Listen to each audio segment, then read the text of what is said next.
السلام عليكم ورحمة الله تعالى وبركاته. مقعي دكتور سمير أحمد المور أنا دكتور هaweenka qalimada maanta waxaan rabaa inaan ka hadlo qoyaanka ku dhacaya haweenka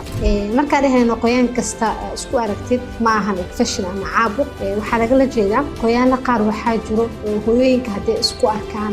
tahay wax normal ah oo caadi ah oo physiologic ah waxa kamid ah hooyada markii uurka leedahay kale xaamil ee too kale qoyaanka isku arkayso waa caadi sidoo kale gabadha markay qaan gaarayso xilliga qaan gaarka ay ku jirto qoyaanada isku arkayso kale waa wax caadi ah oo physiologic ah sidoo kale waxa jiro caadada kadib gabadha markay caadada ka daahirsato maalinteed afartanaad maalinteed shanta caadada laba asbuuc kadib hadaa qoyaan isku aragtid waa wax caadi ah oo normal ah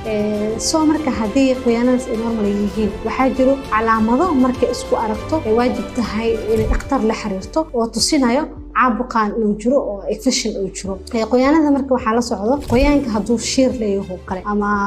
sida malaayo kale u soo shiir ama si caadi ah u soo shiir dabiici haduu shiir leeyahay ama ur leeyahay sidoo kale qoyaanka nooc uu yahay caadiyan qoyaanka normalka ah oo physiologic ah waxa laga rabaa qoyaan cad oo waxba shiir lahayn waa wax xanuun oo samaso laakiin haduu qoyaanka mar la socdo xanuun dhinacyada qofka xanuunayaan oo kale mindhicirka qofka xanuuno dhabarka kale gabadha markuu xanuunsato kale sidoo kale hadii la socdaan kale cunna hadii hoosta ku jirto kale ama goosho badan ka dareemayso kale kaadi kale dhibaysa ama kaadi xanuujinayso kale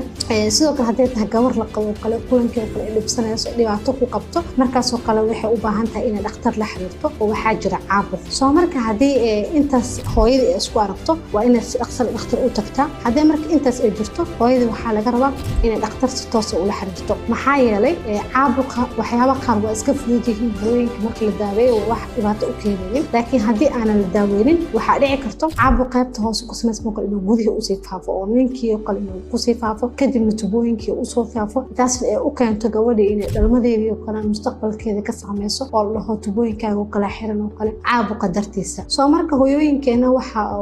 u baahan wacyigelinta waxay tahay